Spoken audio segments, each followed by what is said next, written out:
Novel corona ভাইরাসে যেটা ছিল সেটাকে আমরা একটা মানে সেঞ্চুরির একটা ডিজিজ বলে ধরি, সেখানে সেটার সঙ্গে এটাকে কম্পেয়ার করাটা একটু বেশি রকমের ভয় পাওয়ানো বলে মনে করছি আমি। উৎসস্থল চীন হলেও করোনার সামনে ধোপে টিকছে না হিউম্যান মেটানিউমো ভাইরাস বা HMPV। চীনের হাসপাতালে উপচে পড়া ভিড়ে যে সিঁদুরে মেঘ দেখছে ভারত তা বলাই বাহুল্য।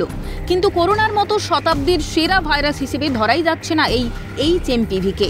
শোনা যাচ্ছে ইতিমধ্যেই বিশ্ব স্বাস্থ্য সংস্থা, NCDC ও ICMR এর মতো সংস্থাকে সঙ্গে করে বৈঠকে বসেছে ভারত। সেখানেই কেন্দ্রীয় স্বাস্থ্য পরিবার কল্যাণ মন্ত্রকের সাফ দাবি, HMPV-র সংক্রমণ নিয়ন্ত্রণে পুরোপুরি তৈরি দেশ। HMPV নিয়ে এমন মতামত বাংলার চিকিৎসক মহলেও। এটা নিয়ে প্যানিক সৃষ্টি করারও কোনো দরকার নেই। মানে এটা একটা ভাইরাল ইনফেকশন, কমনলি পাওয়া যায় এবং এটা প্রত্যেক শীতেই এই ফল উইন্টারের পর সময়টাতে আসে। এটা predominantly respiratory infection, respiratory virus.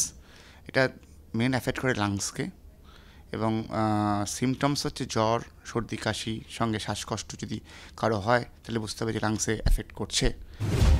কোভিড-19-এর মতোই উপসর্গ এই ভাইরাসের। দুই ভাইরাস সংক্রমণে মূল সমস্যা শ্বাসযন্ত্রে। জ্বর, সর্দি, কাশি, শ্বাসকষ্টের মতো উপসর্গ থাকা এই ভাইরাসে আক্রান্ত হয় মূলত শিশু ও বয়স্ক ব্যক্তিরা। এর পাশাপাশি চিন্তায় থাকবেন কম রোগ প্রতিরোধ ক্ষমতা সম্পন্ন ব্যক্তিরা।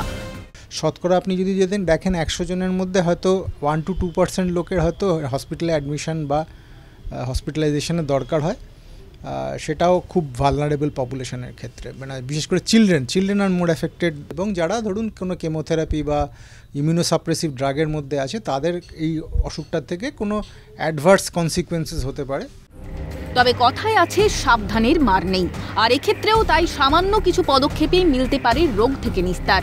নিয়মিত হাত ধোয়া, চোখ, নাক ও মুখ স্পর্শ করা এড়িয়ে চলা, রোগীর সংস্পর্শ এড়িয়ে চললে এড়ানো যাবে সংক্রমণ। করোনার মতো বিভৎসতা না থাকাই নেই কোনো টিকাও। সেক্ষেত্রে হাসপাতালে ভর্তি করার মতো প্রয়োজনও নেই এই সংক্রমণে। নাম্বার 1 হচ্ছে যে হ্যান্ড হাইজিন মেনটেন করা, মানে হচ্ছে যে এই হাত ফ্রিকোয়েন্টলি আপনি সাবান এবং জল দিয়ে পরিষ্কার করবেন।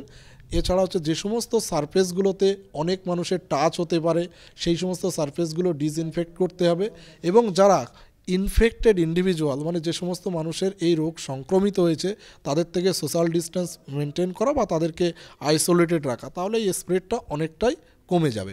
ধরুন কারো অক্সিজেনের সমস্যা হচ্ছে, আপনারা কোভিডের সময়ও দেখেছেন বা যে কোনো ভাইরাল ইনফেকশন, নিউমোনিয়াতে মেন ট্রিটমেন্ট আছে সাপোর্টিভ উইথ অক্সিজেন, দরকার ভেন্টিলেশন সাপোর্ট, বা খুব ক্রিটিক্যাল হয়ে গেলে একমো সাপোর্ট।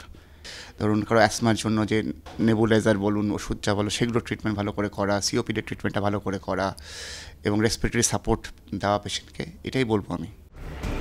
করোনার সময়ে এই চীন থেকেই ছড়িয়েছিল ভাইরাস, তাই এবার HMPV-র ক্ষেত্রেও আশঙ্কা এড়ানো যাচ্ছে না মোটেই। সামনেই চীনের লুনার নিউ ইয়ার, সেই থেকেই আবার ছড়াবে না তো নতুন রোগ, সেই প্রশ্নও কিন্তু থেকে যাচ্ছে। ক্যামেরায় লিসেন লোধের সঙ্গে বিক্রান্ত রায়ের রিপোর্ট, ক্যালকাটা নিউজ।